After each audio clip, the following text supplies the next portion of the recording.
네, 안녕하세요. 반갑습니다. 한성백제박물관 오늘 고대생활문화사, 고대인의 의식주와 관원상제 중에 고대인의 음식에 대해서 강의를 맡은 오승환입니다. 반갑습니다. 저는 가디언 문화유산연구원이라고 하는 연구원에서 문화재 발굴조사를 맡고 있고요. 또 음식고고학을 연구하고 있습니다. 오늘 여러분들과 함께 2시간 동안 고대인들이 어떤 음식을 조리했고 어떻게 음식을 만들어서 먹었으며 그 식사 방법은 무엇인지 그거에 대해서 좀 심도 있게 대학원 강의니까 이야기를 하도록 하겠습니다. 목차는 크게 3가지입니다. 먼저 고대 음식이란 게 무엇인지 이걸 이해하는 시간, 그리고 취사와 조리는 어떻게 했지 이것을 실험을 통해서 밝힌 내용을 중심으로 살펴보고요. 3번째는 그러면 어떻게 밥을 먹었는지 식사법, 방식에 대해서 이야기를 하도록 하겠습니다. 자, 여기 보면은 뭐라고 써 있죠? 영어로 써 있는데요. 네, 앨런 베넷이라는 사람이 Private Function이라고 하는 드라마에 썼던 말이에요. 이걸 보면은 단순히 우리가 생각하는 스테이크 또는 돼지고기가 남다르게 느껴질 겁니다. 아마 이보다 더 여러분들이 쉽게 접한 말은 이런 게 있을 거예요. 브리아 샤바렌이라고 하는 약 200년 전 프랑스의 법률가이자 미식가가 했던 말이죠. 당신이 무엇을 먹었는지 말해준다면 나는 당신이 누구인지 말해주겠다.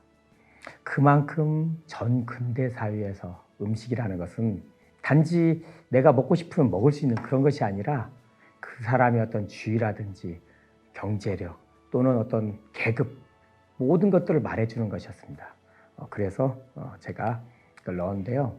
사실상 고고학이라고 하는 분야에서도 음식을 어떤 걸 먹었는지를 밝히는 방법들이 여러 가지가 있는데 그중에 사람의 뼈를 가지고 밝히는 게 있거든요. 거기서도 보면 백제 사람들은 무엇을 먹었는지 귀족층이라고 생각되는 사람의 무덤에서 나온 것과 그렇지 않은 사람들의 무덤에서 나온 것 이걸 비교해 보면 많은 편차가 있거든요. 특히 고대 음식과 선사의 음식은 많은 차별화를 두고 있습니다. 우리가 생각할 때 전 근대 사회니까 뭐 선사나 고대나 다 비슷할 거라고 생각을 하지만 의외로 선사 시대에는 단지 우리의 생존을 위해서 라고 좀 표현하기 너무 극단적이지만 그래도 생존과 관련해서 내가 당장 살기 위해서 음식을 어떻게 구해서 먹었다면 역사 시대에는 판도라의 상자라고 제가 말했는데 이것처럼 사회적인 많은 의미가 담겨 있습니다. 예를 들자면 지금 이제 이건 로마 시대 때인데요. 로마 시대 브리튼 사람들, 그러니까 지금 영국에서는 보통 사람들이 먹었던 것은 왼쪽에 보이는 이런 주먹밥 같이 생긴 이러한 음식을 먹었다면 로마의 귀족들은 이렇게 에스카르고부터 시작해서 올리브에 뭐 마음껏 먹고 싶은 걸 먹었다는 거죠. 그러면 동아시아에서는 어땠을까? 우리나라를 포함해서 이런 동아시아에서는 고대와 선사의 구분이 주식과 부식의 분리냐 아니면 주식과 부식이 분리되지 않았느냐 이거예요. 이게 가장 중요합니다. 지금 우리가 오늘 점심도 제가 밥을 먹을 때 밥과 국과 반찬을 먹었어요. 이렇게 밥이 중심이 되는 주식이 되고 반찬은 부식이 되는 이러한 문화는 그렇게 오래되지 않았어요. 고대에 시작된 거지만은 선사시대 사람들은 이렇게 주식과 부식을 분리해서 먹질 않았습니다. 그리고 전 세계적으로 있는 것도 아니에요.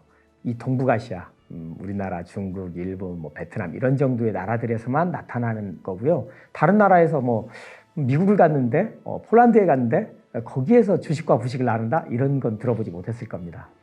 그리고 이러한 전통은 우리가 자연스럽게 이제 2000여 년간 생성이 되면서 몸으로 그대로 전해졌다 뿐이지 원래부터 우리가 이렇게 먹었던 것은 아니다라고 할 수 있습니다. 자, 지금 여기 보이는 그림처럼 밥과 반찬, 밥은 주식이고 나머지는 반찬, 부식이죠. 이게 우리나라의 기본적인 모습이잖아요. 이게 삼국시대, 즉 고대에 형성된 거다라고 할 수가 있습니다. 그러면 주식하고 부식 개념 여러분들 학교 다닐 때 잘 배우셨죠? 그래도 다시 한번 여기서 정리를 할게요. 자, 중국, 일본, 베트남, 동아시아 일부 국가의 특징이라고 아까 말씀드렸어요. 그럼 대부분의 나라, 전 세계에 200개가 넘는 나라가 있는데 그 중에 200개도 넘는 나라들은 주식과 부식의 구분이 없습니다. 그리고 처음 어디에서 분리가 됐냐면요. 중국에서 시작됐어요. 주식과 부식의 분리는 중국에서 시작됐는데 정작 중국에서는 이제 그런 구분이 많이 희미해졌고 지금도 더 희미해져 가는 중이에요. 우리나라도 뭐 아예 그렇다고는 할 수 없지만 우리나라도 그렇고 일본도 그렇고 많이 변하고 있습니다. 식민지 경험을 겪었던 베트남 같은 경우는 더 일찍 그런 것들이 옅어졌고요. 그러다 보니까 가장 좀 잘 남아있는, 즉 늘 밥 먹을 때 국과 밥을 먹는 우리나 아니면 역시 국처럼 그런 미소시루라든지 이런 걸 먹는 일본이 좀 그나마 강하게 남아있는 것 같아요. 그런데 주식과 부식이 분리가 되면은요, 여기에 따라서 밥을 조리하는 방법, 차리는 방법, 먹는 방법, 모든 것들이 다 바뀌게 돼요. 그래서 주식과 부식이 분리됐다는 것은 단지 음식물의 차이만이 아니라 모든 식습관 그리고 식사 방식에서까지 분명한 차이를 가지게 됩니다. 자, 이게 어딘지 아세요? 보면 많이 익숙하죠.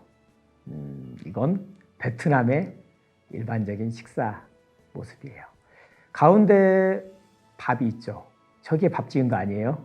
시루에 밥을 쪄서 저기에 담아서 주는 거예요. 그런데 잘 보시면은 뭐 하나 빠졌죠? 예, 열심히 보십시오. 뭐가 없죠? 네, 맞습니다. 숟가락과 젓가락이 없죠? 여기에서 보면은 저 뭐 춘권처럼 생긴 스프링롤 뭐 또는 공심채라고 불리우는 저 모닝글로리도 있고 뭐 다 있는데 손으로 먹는 거죠. 예. 그 차이만 있다 뿐이지 역시 주식과 부식으로 나누어져 있기 때문에 주식인 쌀과 나머지 반찬으로 이루어져 있습니다. 자, 이렇게 이제 그 주식과 부식에 대해서 오늘 첫 시간을 주로 이야기를 할 건데요. 그러면 대학원 과정이니까 연구 방향 뭐 이런 거 저 대학원 다닐 때 늘 수업 맨 처음에 이거부터 했었는데 간단히 이걸 좀 살펴봐야 될 것 같아요. 우리나라에서 음식 연구, 고대 음식은 어떻게 먹었을까? 이거 누가 연구 먼저 했죠? 네, 맞습니다. 역사학 또는 민속학에서 했어요. 그리고 식품영양학에서도 했었고요. 그러다 보니까는 이러한 연구에서 한계가 있는 거예요. 일단 우리나라에 음식이 남아있는 게 없잖아요. 백제 무령왕이 드셨던 음식이 있나요? 아니면 뭐 고주봉이 그때 먹었던 뭐 맛있는 그 맥적이 생각난다더라. 이거 남지 않잖아요. 예, 이 변으로 나왔을 수도 있고요. 그러니까 연구를 할 수 있는 자료가 너무 없어요. 그래서 할 수 있는 게 문헌 자료가 많고 또 기록 외에도 실물 자료도 꽤 많은 중국의 자료를 많이 참조를 했어요. 그리고 또 연구 자체가 또 발달되어 있는 일본의 자료를 많이 끌어왔어요. 그래서 그 덕분에 고대에는 이렇게 음식을 먹었구나 하는 것을 알게 돼서는 좋았는데 이제 연구가 깊어지고 저같이 이제 고고학하는 사람들까지 끼어들다 보니까 많은 문제가 이제 드러나는 거예요. 뭐냐면은 지금도 저희가 중국, 일본 가깝게 이 두 나라만 보더라도 여행을 가면 음식 못 먹는 사람들이 의외로 많아요. 어르신들은 더 그렇고. 뭐 DHL 특송이 있던 시대도 아니고 1700년 전, 막 1500년 전 비자 발급이 쉬워가지고 쉽게 뭐 해외를 다니던 시절도 아니잖아요. 물론 그때는 카알이나 아시아나도 없었죠. 그러던 시절에 과연 중국의 음식, 중국의 어느 지방의 음식이 과연 우리 한반도의 음식과 똑같을 수 있을까? 또는 일본과 음식이 똑같을 수 있을까?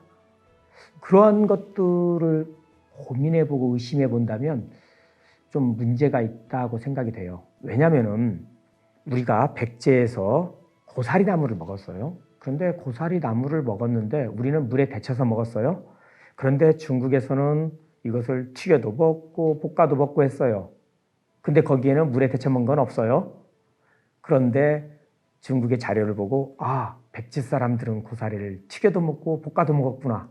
이러한 내용으로 이제 확대가 되고 재생산이 되기 시작하고 몇 년이 흐르고 하면 이게 정설이 돼버리는 거예요.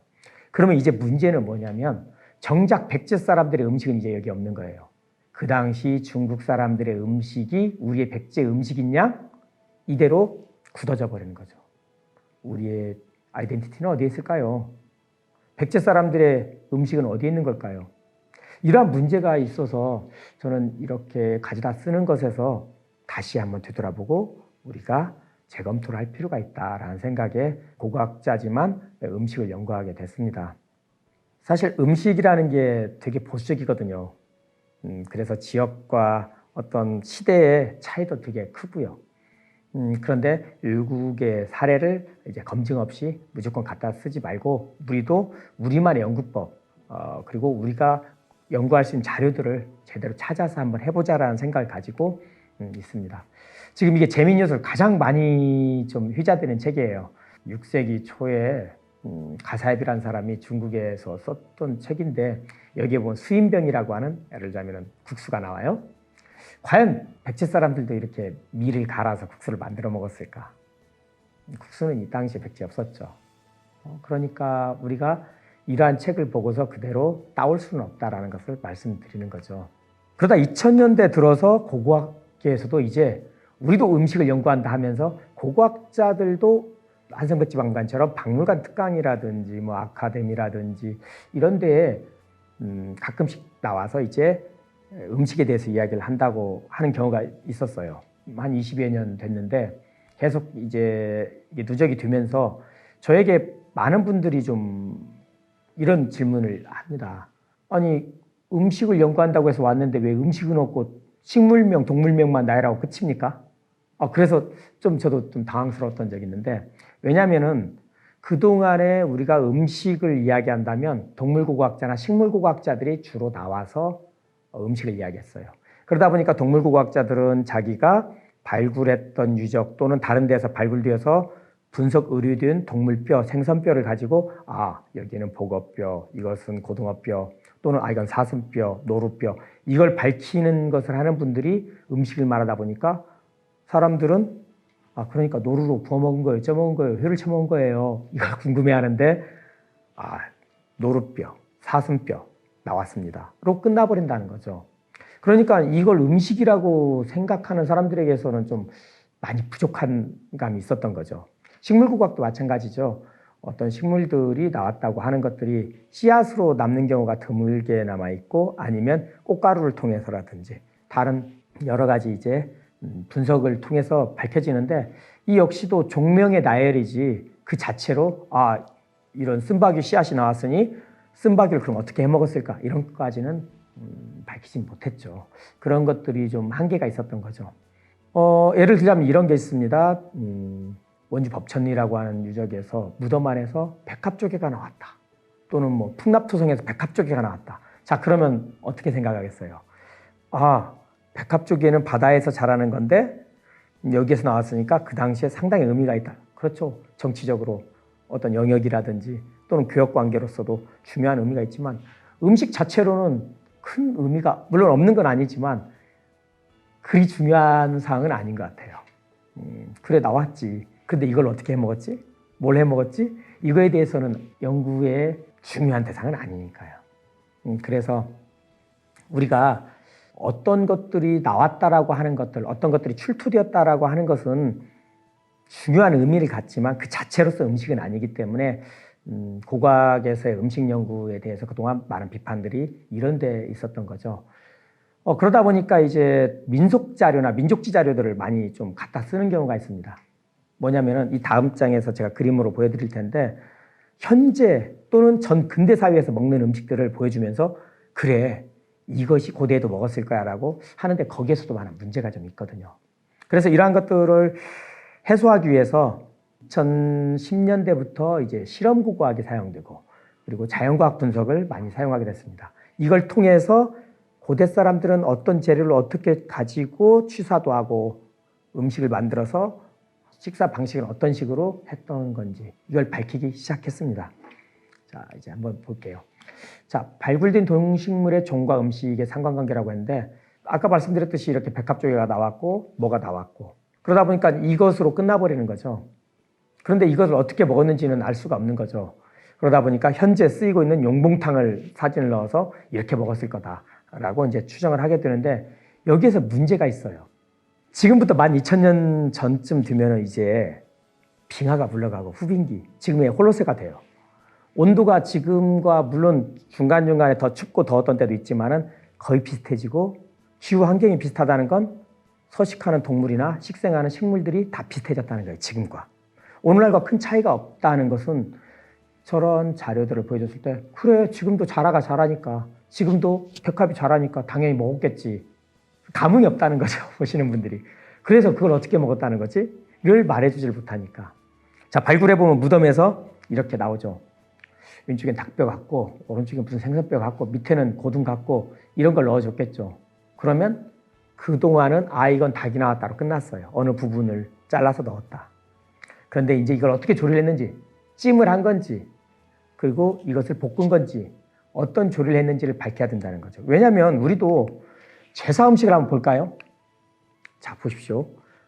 제사 음식에 별게 다 올라가죠. 지금 이건 주로 이제 기름에 지지는 부분들만 넣은 겁니다.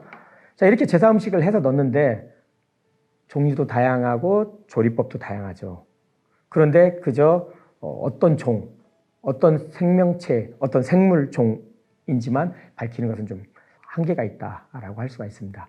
그래서 이제 진짜 오늘 이야기할 것은 바로 여기서부터입니다.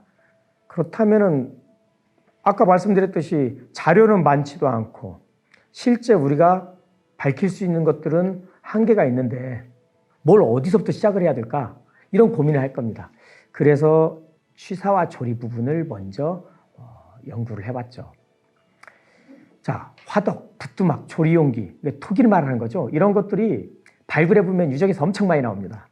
우리나라는 특히나 삼국시대부터는 부뚜막이 잘 나오고 토기도 그 근처에서 많이 나오고 있어요. 그러니까 이걸 이용해서 고대 음식을 한번 밝혀보자 하는 연구를 제가 2007년부터 음식고고 연구위와 함께 했습니다. 그래서 처음 했던 게 이제 이런 거죠. 토기를 가지고서 보니까 어느 부분은 밑에 하얗게 된 것처럼 보이는 부분, 이 부분은 불을 주로 맞았던 곳, 그리고 그 위에 검은 부분은 불을 맞긴 맞았으나 아주 약해서 그릇만 남은 부분, 이런 걸 통해서 어떻게 조리를 했구나, 이런 걸 이제 밝히는 걸 했죠. 자, 부뚜막에 걸린 소세 역할을 했던 토기입니다. 이걸 보면은 자, 앞부분은 불을 직접 맞아서 하얗고 여기 밑에 돌로 받쳤던 부분은 이렇게 동그랗게 남아있고 그름이 남아있는 이 부분은 불을 덜 맞았던 부분이고 내부 토기 안쪽을 보면은 여기에도 보면은 이렇게 물이 끓어서 줄어들었던 흔적들이 보이잖아요. 이런 것들을 가지고서 여기에는 물을 끓였다. 여기에는 죽을 끓였다. 이런 것들을 이제 밝히기 시작했죠. 아주 초보적으로. 그런데 그때만 하더라도 선사시대나 역사시대나 다 조리하는 방법은 다 똑같은 줄 알았어요.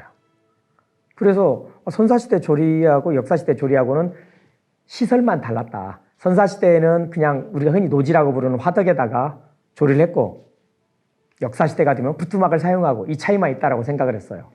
그런데 이게 아니더라고요, 또. 그리고 이게 주식과 부식의 차이를 가져온 거였더라고요. 자, 선사시대 조리는 뭘까? 보면은 화덕 위에 바닥이 평평한 묵은토기라고 하는 무늬가 없는 톡이 있죠. 그걸 올리고 나 주변에다가 땔감을 쫙 배치를 해요. 그리고 나서 조리를 하는 거죠. 이게 삼국시대라 하더라도 지방에서는 한동안 계속 이 방식이 이어집니다. 청동시대뿐만 아니라 삼국시대까지도. 근데 여기에서 중요한 게 있어요. 밥과 죽, 국, 반찬 이런 주부식 구분이 없다는 거예요. 선사시대에는. 아직 개인용 음식기도 없습니다.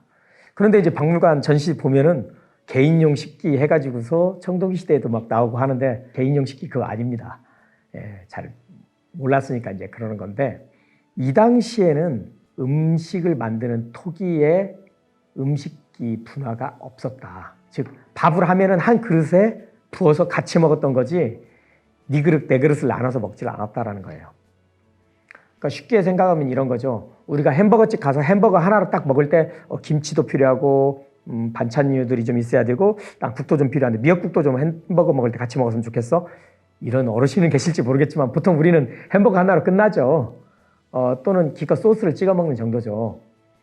그렇게 한 번에 먹었다는 거죠. 선사시대는 주식과 부식의 구분 없이 그냥 그 자체가 음식인 거예요. 그러니까 여기에는 다양한 것들이 들어간. 제가 이게 그 사진을 보여주면 나중에 개밥이라는 말까지 내가 나중에 듣는데 좀 뭐라고 표현해야 될지 모르겠어요. 잡탕이라고 말은 하긴 해야 되겠는데 여하튼 그렇게 이제 음식을 하는 겁니다. 그러니까 이때는 밥 반찬이 아니라 오로지 하나의 음식인 거예요. 그러면은 이렇게 음식을 먹을 때는 하루에 몇 끼를 먹었을까? 하루에 보통 한 끼 정도. 지금 우리가 먹는 것처럼 하루에 3끼 먹는 건 상당히 근대의 일이고요. 리차드리라고 하는 그 인류학자가 연구한 쿵푸시민족을 보면 이 쿵푸시민족은 한 번 먹고 13일, 16일 뭐 이렇게 밥을 안 먹고 버티는 경우도 있습니다. 근데 그렇게 굶게 되면 우리들은 뼈에 기하선이라고 했고 생장에 저해가 왔던 그 흔이 나타납니다. 그 뼈에도. 그래서 기하선을 보고 선사시대 사람들도 얼만큼 기하에 허덕이며 살았구나 이런 것들을 알게 되는데 여하튼 하루에 몇 끼 개념은 최근에 생겨난 관습이고요. 거의 조선시대에도 2끼 정도 생각하시면 됩니다. 물론 역시 아까 계급을 제가 말씀드렸지만은 더 높으신 분들은 3끼도 먹고 5끼도 먹고 하셨죠. 여하튼 전 근대 사회에서 끼니는 제각각이었다. 그러면 그 시대에 어떤 음식을 먹었는지를 살펴볼게요. 자, 여기 보면 신석기 시대의 빗살무늬떡이죠. 이게 바로 선사시대의 대표적인 형태입니다. 보시면은 이 안에 쌀만 있는 게 아니라 쌀도 없었죠. 이때 무슨 고기 같은 거, 뭐 식물 같은 거, 버섯 같은 거 뭐 대충 넣고서는 끓이는 거죠. 이거 하나로 그냥 다 하는 거예요, 조리를. 이거 제가 이제 실험할 때 해산물을 잡아가지고 넣고 그냥 그 야채 넣고 끓인 거고요. 또는 고기를 잡아가지고 고기만 넣고서 그냥 이렇게 익혀서도 먹어보고요. 이건 제가 일본에 있을 때 이제 다양한 걸 했던 건데 보시면 어떻습니까? 굴이나 뭐 버섯이나 물론 다른 곡식을 못 구해서 제가 쌀로 하긴 했지만 버섯이든 은행이든 굴이든 구할 수 있는 대로 같이 끓여버리는 거예요. 그래서 밥처럼 되는 거죠. 죽을 끓여서 먹었다라고 생각들을 하기 쉬운데 선사시대 사람들은 죽을 잘 끓여 먹지 않았어요. 물론 죽도 드셨고 뭐 국물처럼도 드셨겠지만은 그래도 밥 형태가 가장 대표적입니다. 그런데 밥 형태라고 하니까 지금의 밥처럼 생각하기 쉬운데 아까 말한 잡탕밥입니다. 이거 하나로 끝. 그래서 아예 이렇게 야채만 가지고도 할 수 있는데 제가 예전에 이제 유학 시절에 유학생들을 불러다가 밥을 먹으려고 하는데 내 방에 별게 없는 거예요. 그래서 콩나물밥, 무밥, 그 다음에 미역밥도 해 먹어본 적이 있어요. 밥을 지을 때 그것들을 넣고서는 밥을 지은 다음에 간장하고 참기름 좀 붓고 비비면 끝. 다른 반찬이 필요가 없거든요. 그런 식으로 먹듯이 바로 그러한 잡탕 형태로 밥을 먹은 거죠. 이게 선사시대의 밥입니다. 근데 이제 주식과 부식으로 분리가 되면은 이제 완전하게 달라집니다. 주식과 부식이 분리되는 때가 역사시대죠. 역사시대는 대체로 뭐 AD 1년부터로 보시면 되겠죠. 쉽게 생각하자면은 원삼국, 삼국시대부터니까요. 이때 우리나라에 조금 더 일찍부터 나타나긴 하지만 대체로 부뚜막과 시루가 이때 나타나요. 부뚜막과 시루가 나타났다는 것은 주식과 부식이 분리됐다는 걸 의미합니다. 주식과 부식이 이것만으로 가능한가요? 네, 가능하더라고요. 우리나라에서 부뚜막과 시루가 나타난 때부터 이제 주식과 부식이 분리가 됐다는 것은 음식을 짓는 방식 때문에 알 수가 있습니다. 자, 시루는 어떻게 사용하는 거죠? 시루는 밑에 구멍이 뚫려 있으니까 밑에 뚫린 구멍으로 계속 증기가 올라와서 위에 있는 음식을 익히잖아요.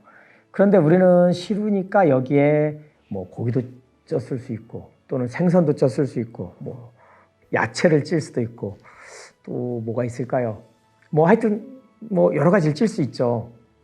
그런데 이렇게 찔 수 있는데 왜 주식 부식이 분리가 되는지 이거에 대해서 좀 궁금한 분들이 많은데 이걸 말로 하는 것보다 그림을 보면서 하는 게 나을 것 같아요.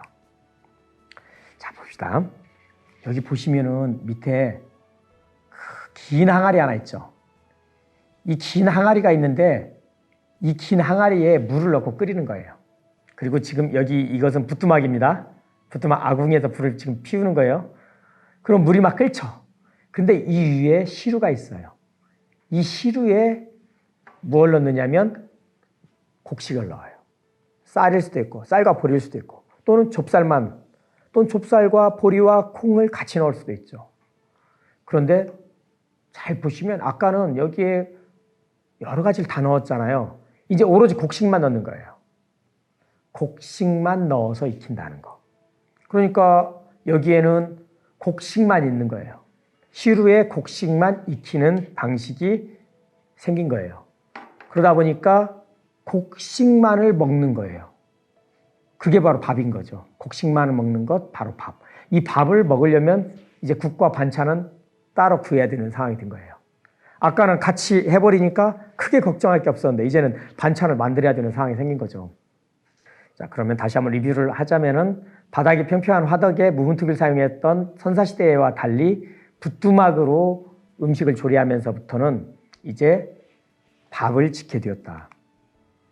그 밥을 처음 지었던 게 바로 이 톡이에요. 화분 모양으로 생겼다고 해서 화분형 톡인데 저는 글쎄 뭐 색깔은 화분 닮았는데 화분형 톡이라고 이름을 붙였으니까 화분으로 일단 볼 수는 없고 화분 모양의 밥솥이라고 생각하시면 됩니다. 자, 보시면은 여기 위가 이렇게 튀어나와 있죠. 이 부분이.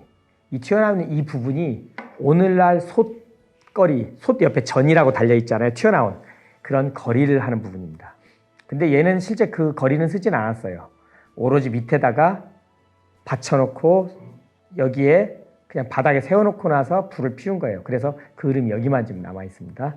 이걸 처음에 중국 쪽에 낭랑 쪽에 가까운 지역에서 사용을 했었죠. 그리고 삼각형 점토톡이라든지 경질무문톡이라고 하는 우리나라 초기척에 대해서 원삼국 시대의 토기들을 보면요, 처음 구들과 시루가 나오는, 그러니까 부뚜막, 시루가 같이 나오는 지역을 보면은 이렇게 처음에는 굽이 있습니다. 이렇게 무문토기처럼 굽이 있어요. 그 대신 되게 길어졌죠. 그 전에 이렇게 길지 않았었는데 부뚜막에 걸어야 되니까 길어진 거예요. 좀 전까지만 해도 어때요? 짧았잖아요. 그런데 길어졌어요. 그런데 그나마 나중에 쓰다 보니까 어떻게 되냐면 이 굽도 귀찮아지는 거예요. 굽도 필요가 없죠. 그러니까 굽 아예 사라져 버렸죠. 이제 바닥이 평평해져 버렸잖아요. 그 대신 이렇게 길어진 것은 부뚜막에 걸어야 되기 때문에 이렇게 됐다. 실제 사진을 보더라도 길고 바닥은 평평한 이런 모습이었습니다. 그러다가 이제 이것이 둥근 장난형 토기로 바뀌게 됩니다. 어떻습니까? 둥글죠?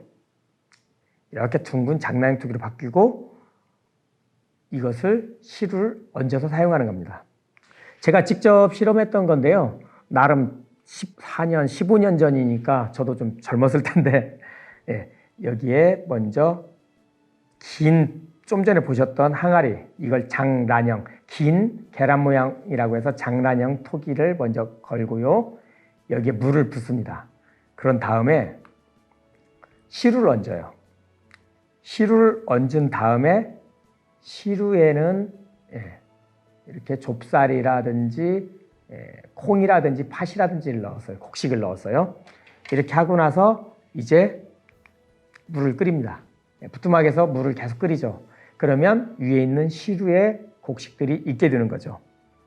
이렇게 되면은 지금 여기에서는 흙을 발랐어요. 저도 처음엔 몰라서. 그런데 이건 흙을 바를 필요가 없이 저도 몰라서 그랬는데 여기에 이 수건처럼 헝겊으로 돌려서 물에 적신 헝겊으로 돌리기만 해도 김이 새어나가지 않는데 그때는 몰라서 제가 이렇게 했는데요. 이렇게 해서 음식을 조리하는 거죠. 자, 먹음직스럽죠? 색깔은 예쁘지만은 글쎄 먹음직스러운지는 모르겠는데 여하튼 이렇게 음식을 만들었어요. 이게 고대의 밥이에요. 자, 여기에서 이제 문제가 있어요. 좀 전까지 말씀드렸지만 밥만 있어요. 이제 반찬이 없어요. 지금 이것만 먹을 수는 없잖아요. 그리고 좀 전에 봤던 여기에서 이 밑에 있는 솥은 그대로 고정시켜줍니다. 늘 이 시루만 손잡이가 달렸잖아요. 시루는 손잡이가 있으니까 들었다 놨다 들었다 놨다 요리할 때는 올리고 요리가 끝나면 내리고 이렇게 하는 거죠. 그리고 아까 보셨듯이 밑에 있는 토기에는 물만 보충해주는 그런 방식으로 사용을 했습니다. 자, 이제 반찬을 먹고 싶은데 반찬을 어떻게 먹을지가 걱정이에요. 제가 이제 밥을 퍼서 직접 시식할 때 사진인데요. 이건 좀 더 맛 없어 보이네요. 색깔이. 자, 그걸 간단하게 모식도로 그린 건데요. 이렇게 불을 떼서 물을 끓인 다음에 시루로 익히는 이러한 모습입니다. 자, 이렇게 했을 때 문제가 없었는데 지금 이게 부뚜막이에요. 자, 여기 부뚜막이 있어요. 이렇게 이제 밥을 했는데 반찬을 할 데가 없으니까는 방법이 없어서 여기 이게 보이죠? 여기에 화덕을 하나 더 만든 거예요. 여기는 밥하니까 안 되겠어. 여기다가 내가 반찬을 해야겠어 해서 화덕을 하나 더 만드는 거예요. 예, 이렇게. 그래서 여기에서 반찬을 만드는 거죠.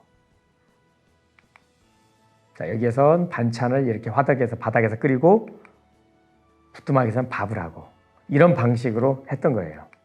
그러다 보니까 어떤 일이 생기냐면은 너무 멀리 떨어져 있는 거예요. 좀 전에 한번 볼까요? 너무 많이는 아니지만 꽤 떨어져 있죠. 밥 짓는 데하고 반찬하는 데하고 거리가 좀 떨어져 있으니까 아예 이걸 이 앞으로 가져오자 해서 가까이 둔 게 이거예요. 자, 이제 앞으로 왔죠. 이제 바로 앞인데 더 문제가 생겼네요. 자, 보시면은 여기 이게 지금 아궁이에요. 그리고 여기에 지금 이제 화덕이에요.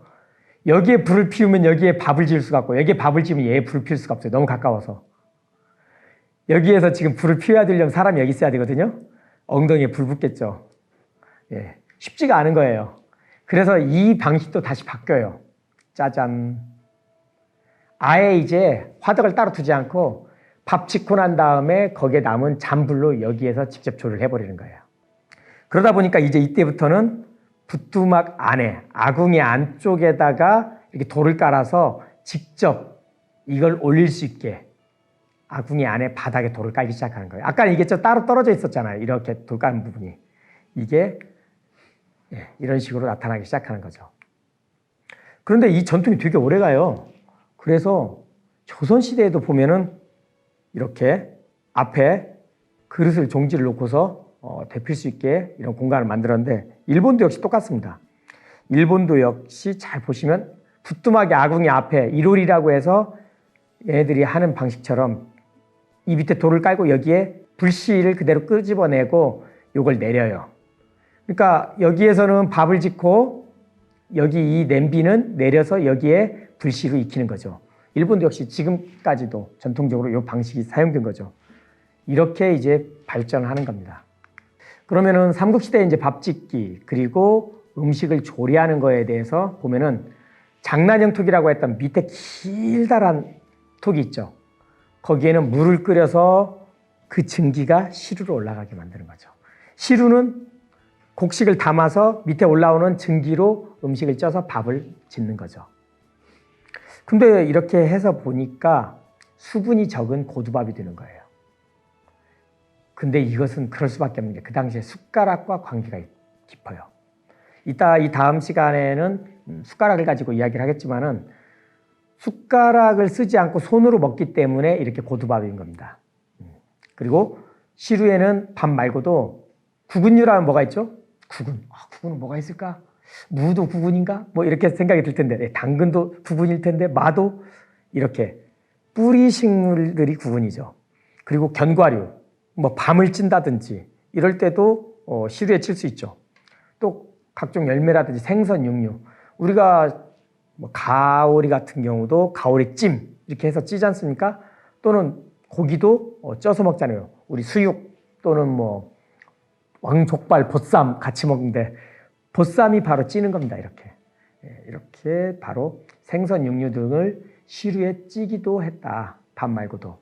그리고 장난형 토기는 많은 양의 국물 요리를 끓여야 될 때 이럴 때는 어쩔 수 없이 여기에다가 끓여야 되겠죠. 그래서 이렇게 썼습니다. 그런데 신발형 토기라고 하는 토기는 바로 반찬을 만들거나 국을 끓이는 거예요. 그런데 이렇게 생겼죠. 깊은 바리, 바리라고 하는 그릇이 더 깊다 해서 깊은 바리라고 하고 이걸 한문으로 쓰면 깊은 심자를 써서 신발형이라고 하죠. 그런데 이게 신발형 토기가 삼국시대의 주요한 음식 조리용기인데 바로 이 직전에 뭘 썼냐면은 경질문토기 단계인 원삼국시대에는 이걸 썼어요. 엄청 길었죠. 잘 보시면 얘가 사라지는 이유가 뭐겠어요? 부뚜막 사용 때문이에요. 이렇게 긴 이유는 얘를 부뚜막에 걸어서 썼어요.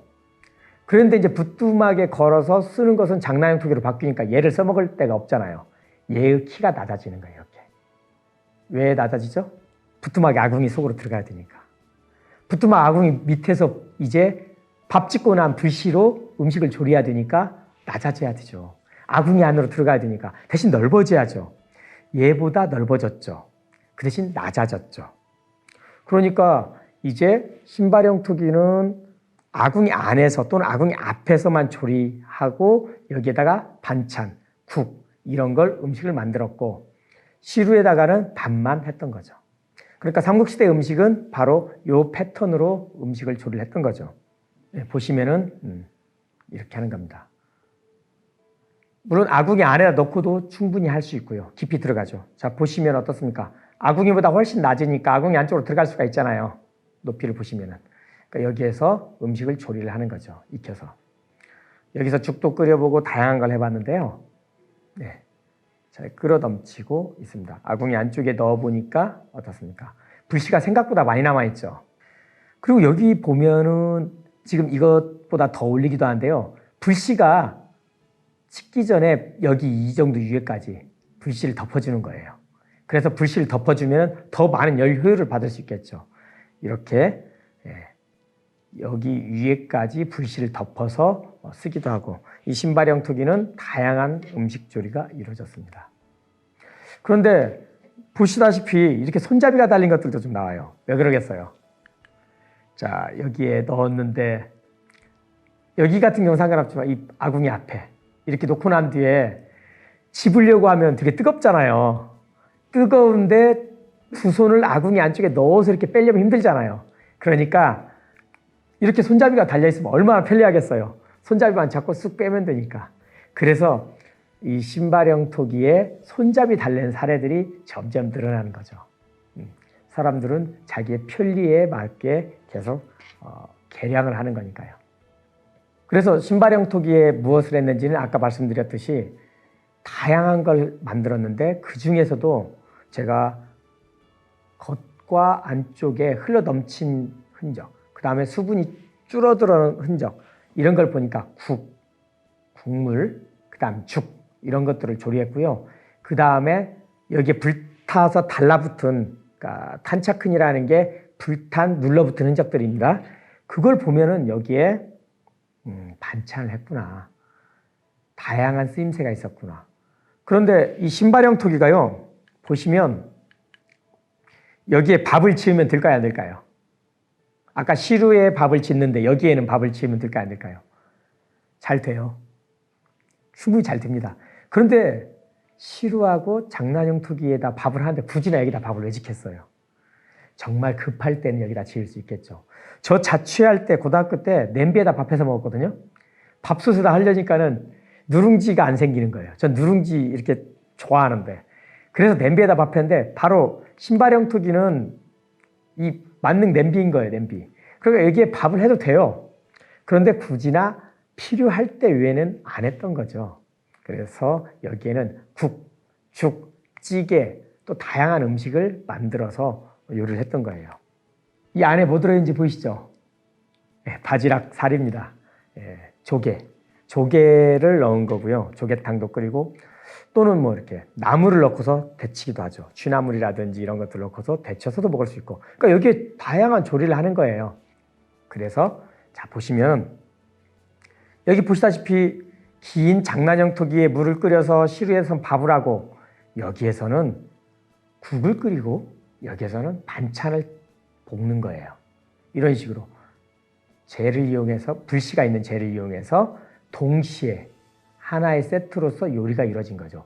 이렇게 되니까 밥과 반찬이라고 하는 주식과 부식의 완성이 되는 겁니다.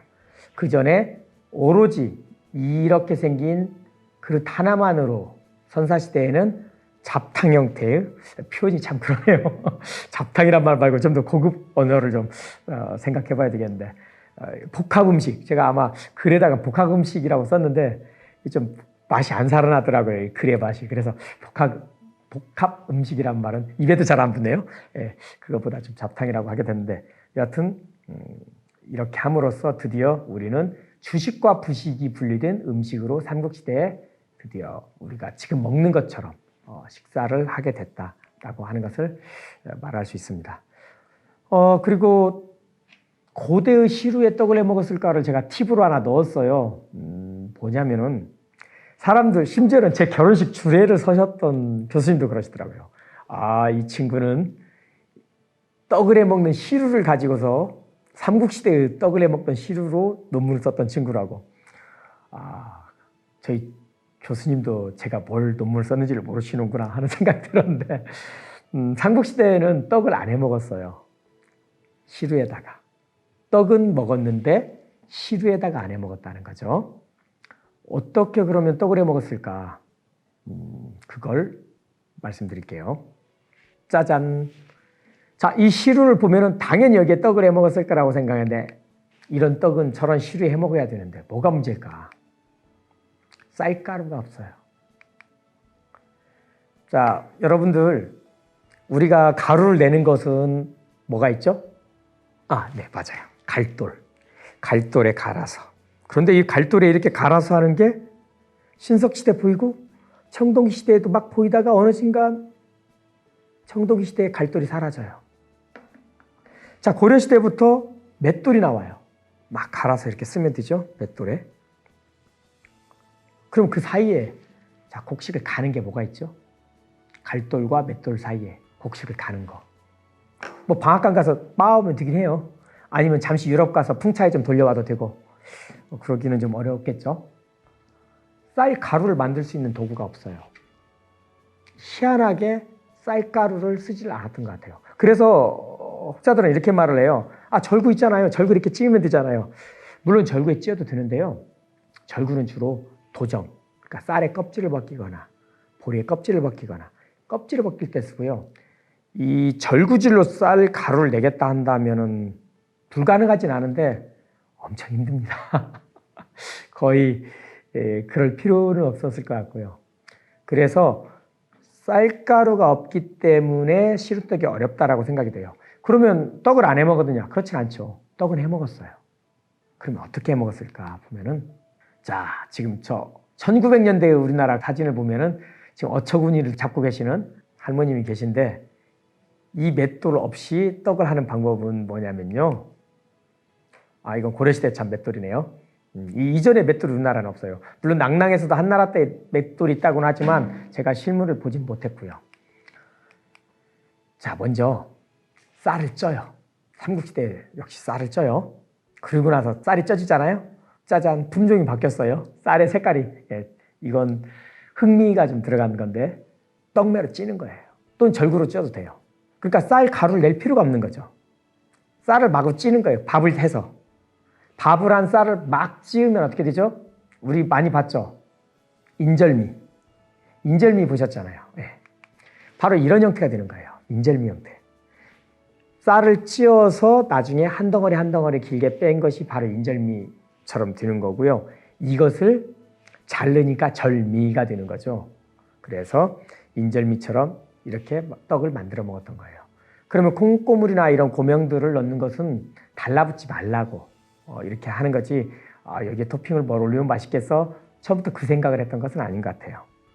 그런데도 불구하고 이렇게 콩가루나 이런 걸 묻히지 못할 경우에는 바로 이렇게 떡갈나무라고 들어보셨죠, 여러분들?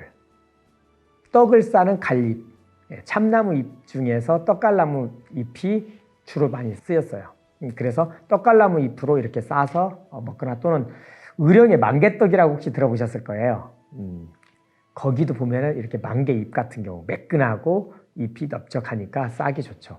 아니면 떡은 손에 달라붙고 옷에 달라붙고 하기 때문에 꼭 이렇게 싸서 먹었던 거죠.